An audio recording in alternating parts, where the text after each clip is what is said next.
Vous voyez cette jolie montagne russe dans GTA? Et bah si elle ouvrait dans la vraie vie au public, le mec qui l'a construite, il irait en prison dès le premier jour d'ouverture.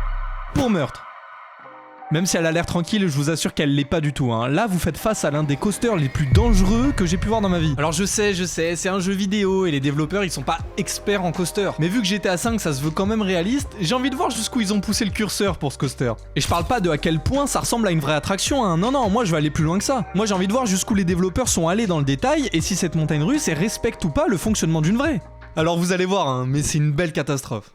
Pour les deux du fond qui vivent encore dans une grotte, GTA V c'est basé sur la ville de Los Angeles aux États-Unis et du coup on peut y retrouver plein de copies de bâtiments emblématiques de la ville. On a la Maze Bank, l'aéroport de Los Santos, mais nous aujourd'hui ce qui nous intéresse c'est ça là, le Del Perro Pier. C'est la copie du Santa Monica Pier et dessus on peut retrouver notre fameux coaster. 16$ le tour d'ailleurs, hein, si vous voulez le faire en vrai. Même dans GTA il est moins cher. Bref, cette jolie montagne russe dans la vraie vie elle s'appelle West Coaster, mais dans GTA V c'est Léviathan. Et vous allez voir que les différences ça s'arrête pas juste au nom, hein. Elles ont beau se ressembler, je vous assure que ça n'a rien à voir. Et y a même pas besoin d'aller chercher loin, hein. Regardez, dès l'entrée on a notre premier problème. Est-ce que vous arrivez à le voir ? Ok, il fait quelle taille Franklin déjà? Là comme ça à vue d'œil, hein, vous diriez qu'il fait combien? C'est quoi? C'est 1m70, 1m80, il est dans la moyenne quoi. Alors pour être sûr, je suis allé voir quand même sur internet pour savoir quelle taille il faisait vraiment, et j'ai appris que dans le monde de GTA V, bah les personnages ils font pas tout le temps la même taille. Regardez, par exemple, ça c'est notre perso pendant une cinématique, et là c'est le même mais pendant qu'on est en mode gameplay. En fait je sais pas pourquoi, mais les personnages pendant les cinématiques, ils ont tous des tailles différentes, alors qu'en jeu, bah ils se retrouvent tous à la même taille. Bon, nous de toute façon on est en mode jeu, donc on va prendre cette taille là, et ça fait à peu près 1m82. Sauf que le panneau à l'entrée de l'attraction, il nous dit pas ça lui. Lui, il indique que si tu veux faire le coaster, tu dois faire au moins 48 inches. Sauf que quand tu mets ton perso à côté, il y a un petit problème. Regardez où c'est 48 inches par rapport à mon joueur. Vous voyez pas le problème? 48 inches, ça fait 1m22. Alors, soit il y a un problème avec le panneau, soit Franklin, il fait pas 1m82. Non mais parce que là, vous allez pas me faire croire qu'il y a 60 cm d'écart quand même. Bon, quand tu vois le reste du jeu, ça m'étonnerait que ça soit notre personnage qui fasse pas 1m82, parce que sinon ça veut dire que le monde entier de GTA V, ça serait une version miniaturisée de la réalité, ce qui me paraît peu probable, hein, je vais pas vous mentir. Non, je pense que c'est plutôt le panneau à l'entrée de l'attraction qui dit de la merde, ce qui fait déjà le premier truc super grave sur ce coaster, hein. Et on n'est même pas encore monté dedans. Parce que ça sert à quoi de mettre des restrictions de taille si de toute façon ton panneau il dit n'importe quoi et que tu peux pas les vérifier? C'est débile. Dans la vraie vie, s'il y a des restrictions de taille, c'est pas pour embêter les petits, hein. Non, c'est parce que tu dois faire un certain gabarit pour être sûr d'être bien sécurisé par le harnais ou la barre. C'est purement une question de sécurité, hein. Mais bon, là déjà ça commence mal, hein. Si tu mets des fausses infos, c'est hyper dangereux. Surtout que dans ce coaster, vous allez le voir après, hein, mais le plus important, ça serait surtout d'indiquer une taille maximum. Mais bon, là je vais un peu trop vite, revenons à notre belle entrée. Après avoir passé le panneau, tu prends un escalier et t'arrives directement en gare. Vu qu'il n'y a rien d'autre autour, c'est visiblement cette ligne droite et l'escalier qui font office de file d'attente. Mais honnêtement, au début, moi je trouvais ça vraiment tout petit. Là, t'as max 15 mètres de file d'attente. Mais bon, vu que de toute façon, il n'y a jamais personne qui monte dedans, finalement, il y avait peut-être pas besoin de faire plus long non plus, hein. Parce que c'est vrai qu'en y repensant, ça a pas l'air très rentable quand même le Del Perro Pier. Il y a jamais personne dans ce parc. Après, c'est peut-être aussi parce que les gens ont pas envie de mourir.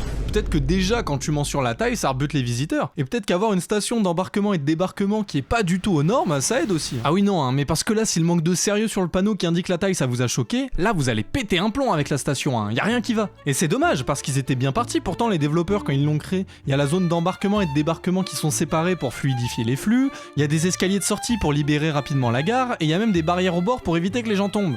Bon ok, pas partout, ils ont oublié d'en mettre une là, ce qui est un peu dangereux quand même parce que là tu peux faire une belle chute.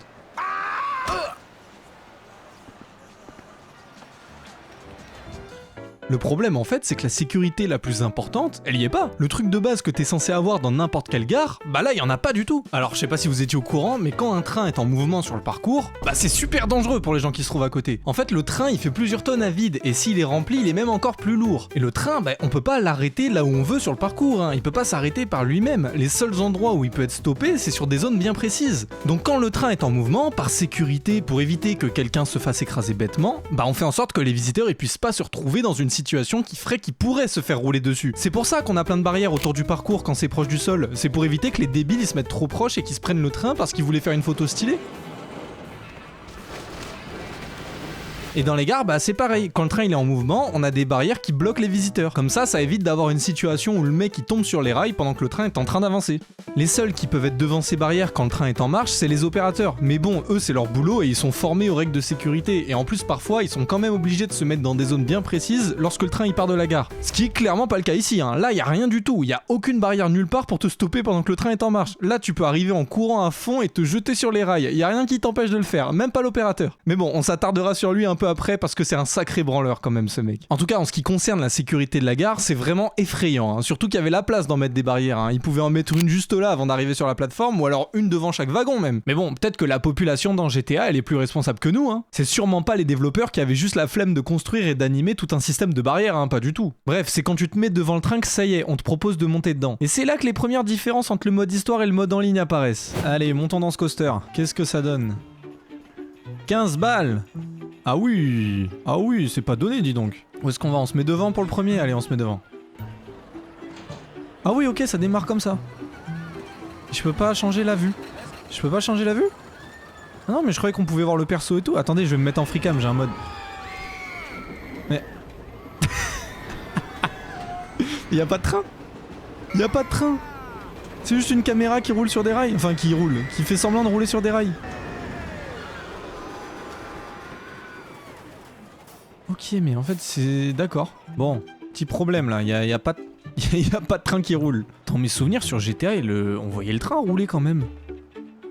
Je comprends pas. En plus, la physique, pourquoi ça ralentit comme ça ? C'est un dive coaster. En fait, en mode histoire, y a pas de train, y a rien, ils ont rien animé, ils ont juste mis une caméra qui suit les rails. C'est tout. Après, ils ont raison, hein, normalement, si tu peux pas changer la vue, ça sert à rien de faire plus. Alors, qu'est-ce que ça donne en mode en ligne ? Est-ce que le coaster, il est différent ? Le train, il tourne ? Ah, mais voilà, j'avais pas rêvé. Ok, donc le train il roule vraiment sur le parcours, c'est juste en mode histoire. Sinon le reste, l'entrée, tout ça, y a pas l'air d'avoir de changement, ça a l'air d'être la même chose. Et on a monsieur l'opérateur, magnifique. Ouah, par contre c'est tellement dangereux, là si vous voulez, là je peux sauter sur les rails avant que le train arrive. Mais je le ferai pas parce que j'ai pas envie de mourir. 10 balles cette fois-ci. Ah, bah, en mode en ligne c'est moins cher, d'accord. Bon allez, on se met tout devant. Non. Merde, putain, je suis pas vraiment tout devant. Bon, c'est pas grave, c'est pas grave. Et là faut attendre. Là la barre. Waouh, c'est tellement dangereux là la barre. Ok, là on voit tout. Et là je peux changer de vue. Ok, d'accord. Mais ça a rien à voir le mode en ligne et le mode histoire en fait. Le coaster il a rien à voir. Mais même au niveau de la physique du parcours, le train en mode histoire il va beaucoup plus vite. Là il est beaucoup plus réaliste. Ok. Et on descend. Bon, il y a plein de choses à dire, parce que là, il a rien à voir avec le mode histoire, hein. C'est vraiment deux coasters différents presque. Et on va commencer par le train. Bon, en soi, c'est les mêmes trains, hein. C'est juste qu'il y en a un qui a l'air d'être animé, alors que l'autre, bah, il bouge pas. Et à part la couleur qui change, en soi, bah, c'est les mêmes. Et le truc qui est pareil sur les deux, mais qui est super intéressant, c'est joli la barre là. Laissez-moi vous présenter l'objet le plus dangereux de cette vidéo. On appelle ça une lap bar. En gros, c'est un système de retenue qui vient caler une barre au niveau de la taille pour pas que tu tombes. Alors ça, c'est un truc qui terrifie les gens à chaque fois. Suffit qu'à un moment, il y ait une inversion dans le coaster. S'il a le malheur d'avoir des lap bars, bah là, c'est fini, hein. Là, les gens, ils vont te dire que c'est trop dangereux, qu'ils ont failli tomber du train, que les harnais qui se baissent au-dessus des épaules, eux, ils sont beaucoup plus safe. Bref, juste parce qu'ils sont retenus uniquement par la taille, leur cerveau, il panique et ils inventent des scénarios catastrophes pour justifier leur peur. Alors qu'en vrai, bah, les lap bars, c'est pas du tout dangereux, hein. Au contraire. Dites-vous que par exemple, sur le coaster le plus haut, le plus rapide et le plus long du monde, t'es retenu comme ça, hein. C'est pas parce que tes fesses elles décollent un peu que ça y est tu vas tomber. En plus sur les récentes c'est super confortable et ça évite de taper la tête dans tous les sens. C'est pas plus dangereux que les harnais aux épaules les là-bas, hein. C'est juste que par contre oui ça fait un peu plus peur. Bon maintenant que ma séquence de prévention est terminée, on peut revenir sur les lap bars de notre joli train. Et là tout ce que je vous ai dit avant, ne le prenez surtout pas en compte. Je vous l'ai dit hein, là on fait face aux lap bars les plus dangereuses que j'ai pu voir de ma vie. Il y a un truc quand tu construis une attraction qui est hyper important et surtout obligatoire qui s'appelle la sécurité. C'est encadré par des normes et pour des raisons évidentes de mort, bah le constructeur il doit les respecter. Par exemple pour les roller coasters, quand les trains utilisent des lap bars, elles doivent appartenir à une certaine catégorie. Elles doivent pouvoir assurer la sécurité du mec à l'intérieur du train en fonction évidemment du parcours. Donc pour ça on a créé des catégories pour classer les systèmes de retenue et aujourd'hui on en trouve 5. Ça va du plus tranquille au plus vénère mais partez du principe que pour les coasters on commence à partir de la classe 3. La 1 et la 2 t'es même pas vraiment retenu hein, donc c'est vraiment pour les trucs très tranquilles. C'est pour les grandes roues par exemple. Les coasters, eux, ils sont quasiment à 100% au minimum en classe 3. Là, on commence à avoir des trucs qui te retiennent un minimum, mais c'est pas non plus abusé, hein. C'est fait pour encaisser des petits jets latéraux et des légers décollages de fesses, mais ça reste pour les coasters tranquilles quand même. Quand le coaster il commence à devenir plus intense, là on passe sur les classes 4. Déjà, c'est individuel, chacun a sa lap bar et elle peut s'ajuster précisément au gabarit du visiteur. Là, il est complètement bloqué dans son siège, hein, il peut pas bouger. Et sur ces retenues-là, on a aussi un mécanisme de blocage qui doit être doublé au cas où il lâcherait. Ça veut dire qu'on a 2 fois le même mécanisme pour pour être sûr que ça fonctionne. Et enfin le top du top, bah évidemment c'est les classes 5, c'est ça qu'on va retrouver sur les coasters les plus vénères. Et l'une des grandes différences qu'on a avec les classes 4, bah c'est que tu peux faire des inversions avec, tu peux te retrouver à l'envers. Les classes 4 c'est interdit. Il y a aussi une obligation de double retenue pour la classe 5 où on demande 2 systèmes de sécurité différents. On peut voir ça par exemple sur les trains des iBox Track de RMC où tu dois d'abord mettre une ceinture de sécurité avant de baisser la barre. Sur Toutatis ou Voltron, on est bien évidemment aussi sur des classes 5, mais eux ils utilisent le principe de fail safe. En gros ça veut dire que s'il y a un truc qui casse, la barre elle restera en position de sécurité. Elle restera fermée en fait. Le mec il sera toujours retenu même s'il y a plus rien qui marche. En fait les classes 5 c'est celles qui ont le plus de sécurité parce que évidemment elles sont sur les coasters qui font les figures les plus folles. Mais du coup, à votre avis, on est sur quelle classe de retenue pour notre joli coaster dans GTA V ? Quand on regarde le parcours, ça a l'air d'aller, hein. Y a même pas d'inversion, il y a juste 3 hélices et une mini Airtime Hill. Ça devrait aller, non ? Alors vu que le coaster il s'inspire d'un qui existe vraiment, je suis allé voir à quoi ça ressemblait les labarres dans la vraie vie. Au début, je pensais qu'on était sur des retenues de classe 3 ou 4, hein. Le parcours il est pas forcément d'une intensité folle, on a quelques forces latérales assez légères et un tout petit peu de jet négatif, mais y a rien de plus dingue que ça. Donc je pensais qu'on allait retrouver des labarres de classe 3 ou peut-être 4, mais mettre des retenues de classe 5, moi ça me semblait vraiment abusé, hein. C'est comme si t'allais faire les courses avec un gilet pare-balles. Alors oui, ça te protège, hein, mais est-ce que t'en as vraiment besoin ? Ouais, pas sûr.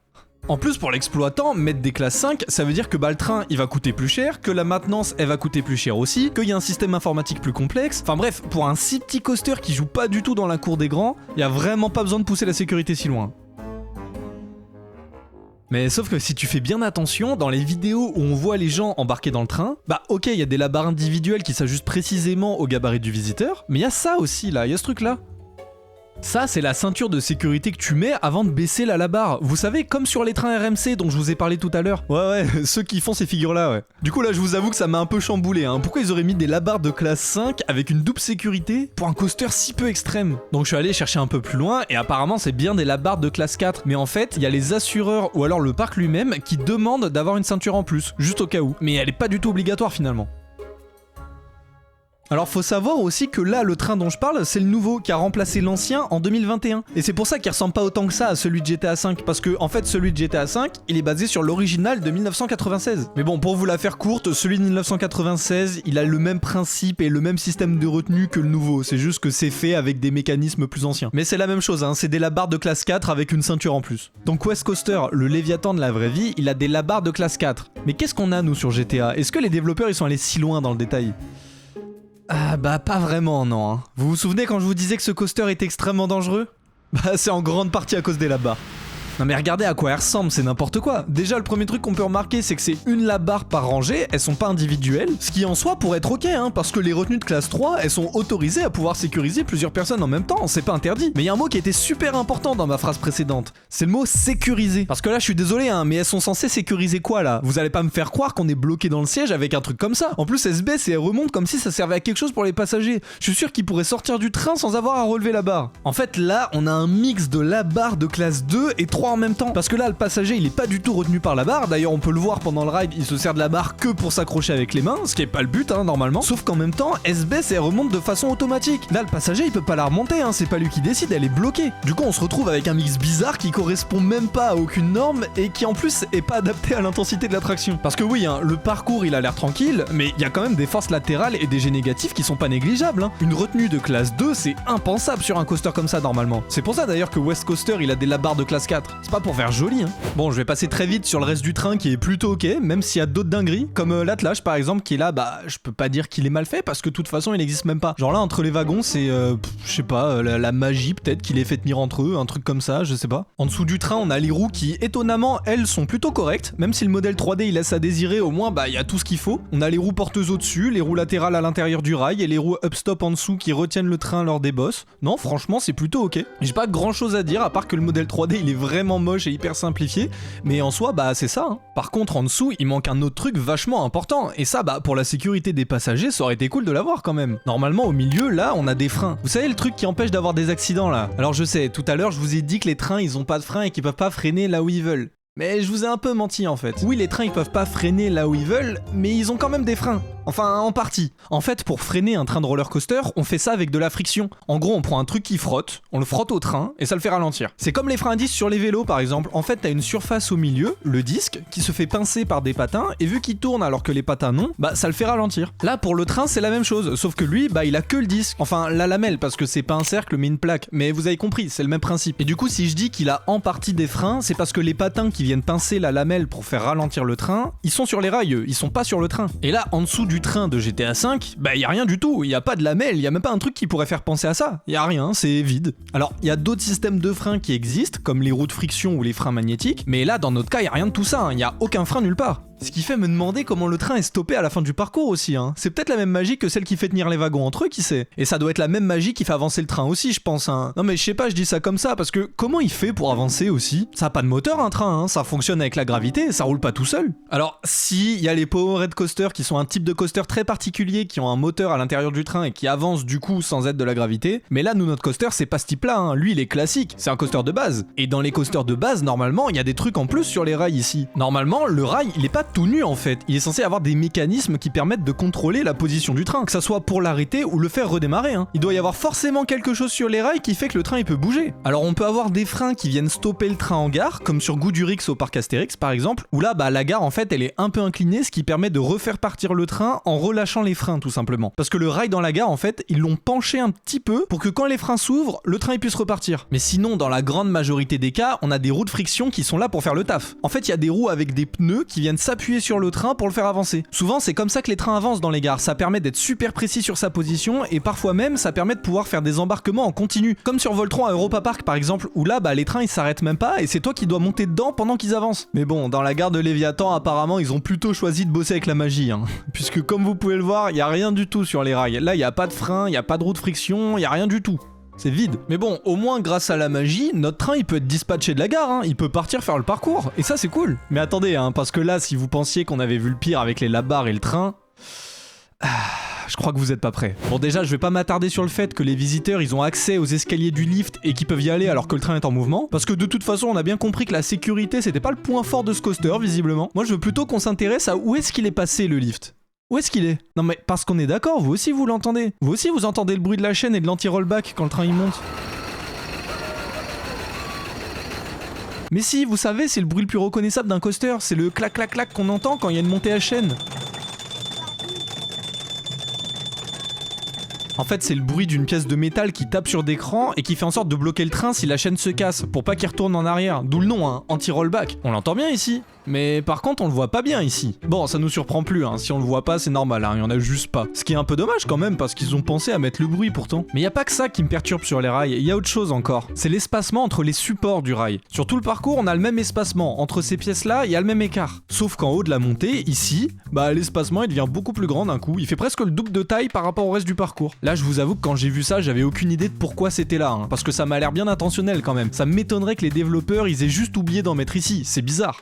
Alors du coup ma théorie c'est que c'était comme ça sur le vrai et qu'ils ont juste copié bêtement ce qu'il y avait dans la vraie vie, mais même pas parce que quand tu regardes West Coaster il a pas ça lui l'écart il change pas. Donc bah j'ai aucune idée, je sais pas pourquoi ici il y a un écart plus grand entre ces pièces qu'ailleurs, mais bon c'est là écoutez hein, ça existe. En plus c'est pas particulièrement dangereux donc pour une fois c'est ok on va dire, c'est juste que bah le choix est un peu étrange, mais de toute façon là on arrive en haut et on a plein de petites choses intéressantes qui méritent d'être mentionnées parce qu'il y en a pas tant que ça des détails quand on fait attention sur ce coaster, donc bah quand il y en a je préfère les mentionner. Alors faut savoir que quand j'étais en train d'écrire cette partie du script, j'avais pas le jeu sous la main, donc je me servais de cette vidéo là pour voir le coaster. Et ce que je savais pas, c'est que le haut-parleur dont je vais vous parler juste après, bah il y est plus aujourd'hui. Aujourd'hui dans le GTA actuel, cet objet là n'y est plus. Je sais pas du tout pourquoi, mais il est plus là. Ce qui est bête en plus parce que, comme je vais vous le montrer, c'était plus réaliste qu'il y soit en fait. On retrouve toujours des haut-parleurs dans les zones où le train il peut être arrêté. On a ça sur les zones de frein, en gare, et sur les lifts aussi du coup. En fait ça sert à prévenir les passagers du train au cas où il y aurait une panne, un arrêt ou quoi que ce soit. Alors ici c'est pas super utile parce que c'est un petit coaster, mais sur un plus gros c'est indispensable. Bah ouais, tu fais comment sinon pour prévenir les gens dans le train qu'il y a une panne sur le coaster quand ils sont bloqués à 73 mètres de haut sur Silver Star? Tu peux essayer de crier si tu veux, hein, mais pas sûr qu'ils entendent quoi que ce soit. Derrière le haut-parleur, on a une caméra aussi. Alors là, pareil, c'est très cohérent d'en mettre une là pour voir ce qui se passe en haut du lift. C'est juste que je me demande comment ils font pour voir quoi que ce soit en fait, parce que bah dans la station, il n'y a pas d'écran pour voir ce qui se passe aux caméras. D'ailleurs, il n'y a pas de micro non plus pour faire les annonces dans les haut-parleurs. Mais bon, je vais peut-être chercher un peu loin, revenons en haut du coaster.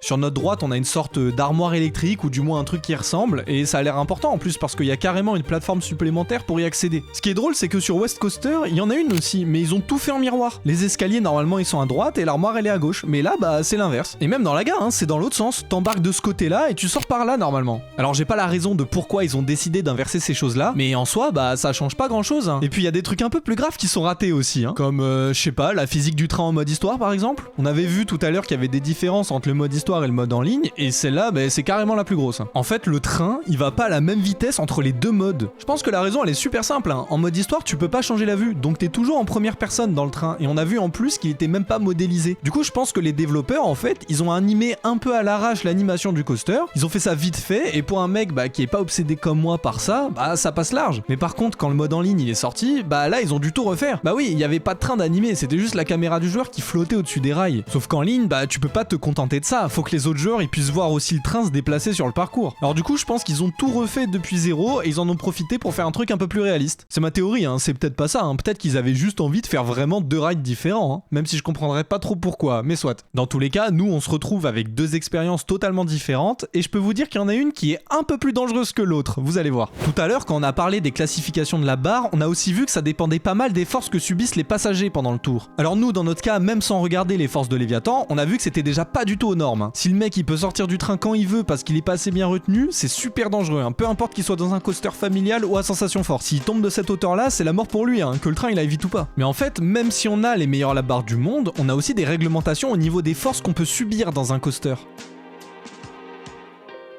Est-ce que vous avez déjà entendu parler de l'Euthanasia Coaster? C'est un mec qui avait inventé ça, et en gros c'est un coaster qui a des forces tellement intenses qu'elle tue tous les passagers qui sont dans le train. Alors ça existe pas, hein, c'est hypothétique, c'était pour la blague on va dire. Mais ça permet de montrer que même si le coaster il a l'air faisable, bah ça empêche pas qu'il peut être extrêmement dangereux. Le truc en fait il enchaîne 7 loopings d'affilée qui sont de plus en plus petits avec la vitesse parfaite pour que les passagers ils se prennent 10 G de force verticale constante pendant tout le ride. Pour vous donner une idée, 10 G pendant quelques secondes c'est quasiment la limite des pilotes d'avions de chasse, hein. C'est énorme.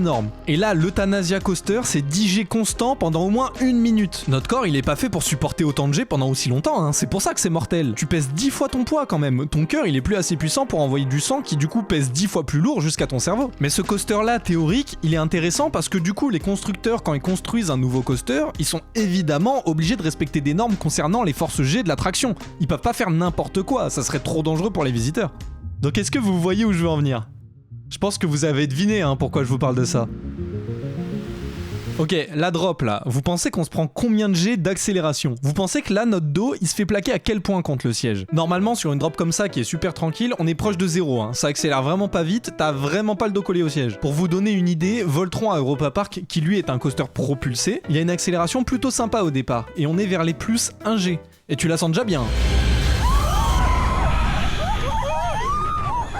Le coaster avec la propulsion la plus puissante, c'était Dodonpa à Fuji-Q Island, qui lui, il faisait du 0 à 180 km/h en 1,6 secondes. Les passagers, ils se prenaient une accélération d'à peu près 3,5 G, hein. C'est n'importe quoi. Alors je parle de cette attraction-là au passé parce qu'elle a fermé, parce que des gens se sont blessés au niveau du cou à cause de l'accélération qui était beaucoup trop intense. Il y en a qui se sont carrément cassés des vertèbres. Alors comment dire que dans Léviathan, il y en a plus d'un qui doit se faire le coup du lapin à cet endroit-là, hein. J'ai calculé, et même si on n'est pas sur les données les plus précises au monde, au niveau de la drop, on a une accélération qui est entre 4,5 et 5 G.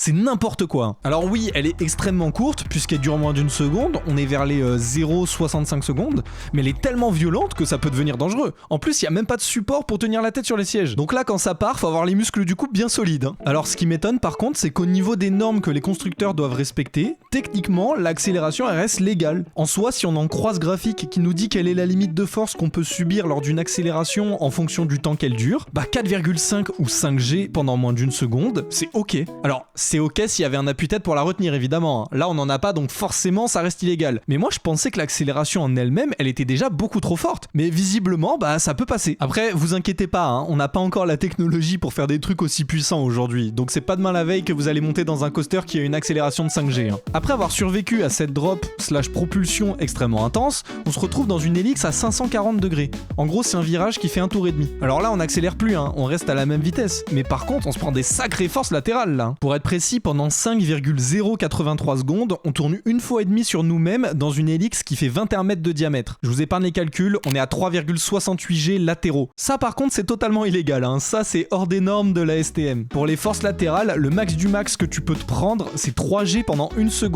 Et si ça dure plus longtemps, on passe à 2 G. Donc là, on est bien au-dessus quand même, hein, avec nos 3,68 G pendant 5 secondes. Après, je pense sincèrement que personne ne les subiront pendant autant de temps, hein, parce que vu la puissance et la sécurité des labars, t'es éjecté du train bien avant. Normalement, avec des forces comme ça, on incline les rails vers l'intérieur du virage pour que ça devienne des forces positives, qui sont beaucoup plus tolérables pour l'homme. Mais là, bah, ils ont laissé les rails à l'horizontale, du coup, tu te manges tout en latéral. Même si tu t'accroches bien et que t'arrives à pas tomber, bah, ça doit pas être super confortable. En plus, il y a un petit détail qu'ils ont pas pris en compte, mais qui devrait être significatif là. C'est l'usure des rails. Là, c'est la même partout.